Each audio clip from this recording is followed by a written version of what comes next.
গুরুত্বপূর্ণ ভিডিওটা আপনারা করে রাখেন ভালোভাবে।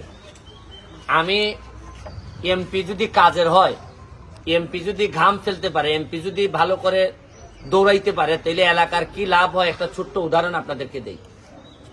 উনি আমার সকালবেলা ফোন দিছে, আমি জানি না এত মেশিনের কাজ।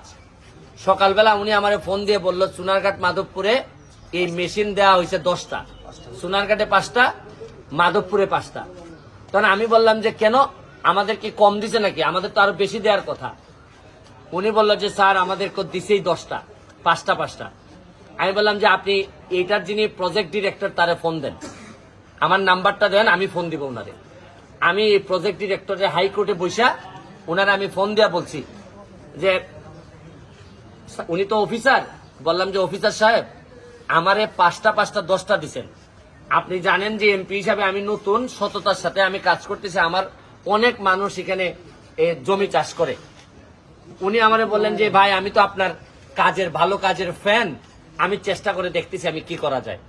ঠিক 10 মিনিট পরে উনি ফোন ব্যাক করলেন, কইরা আমারে বললেন যে আমি তো সব প্রায় দিয়ে দিছি, এখন তার সুযোগ নাই, তারপরও আপনারা আরো 5টা হারভেস্টার আমি বাড়াই দিছি, একটু হাততালি দিবেন।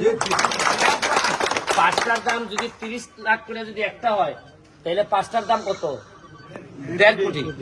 এমপি হিসাবে আমি একটা ফোন দিছি, এই ফোনে আমার সময় গেছে 1.5 মিনিট, ওনার সাথে কথা বলছি। পরবর্তীতে উনি 10 মিনিট পরে ফোন দিয়া আমার সাথে কথা বলছে 1 মিনিট, কত 2.5 মিনিট।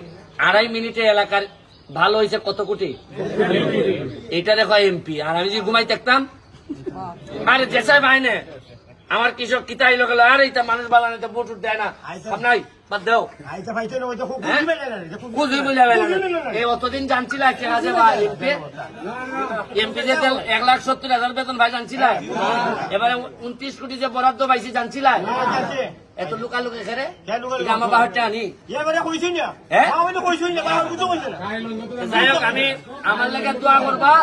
আমাদের যারা প্রশাসন আছে এরা অত্যন্ত আমার মনের মতো মানুষ। এই যে কৃষি অফিসার আমাদের ইউনো নতুন যিনি আসছেন এসেছিলেন, সবাই অত্যন্ত কাজের মানুষ। উন্নয়ন নেতাদের মধ্যে বড় যে এ যদি খামের মানুষ হয়, এর পরের তাকে খাম না হইয়া পারবা, সংসার হইব? হ্যাঁ, এই যখন দোয়া করবা বঙ্গবন্ধু সোনার বাংলা কেমনে হয়, আমরা একটা সময় জননেত্রী শেখ হাসিনার দাওয়াত দেয় না, সোনারঘাট মাধবপুর দেখাইবো, দেখো তোমার সোনার বাংলা। Thank you.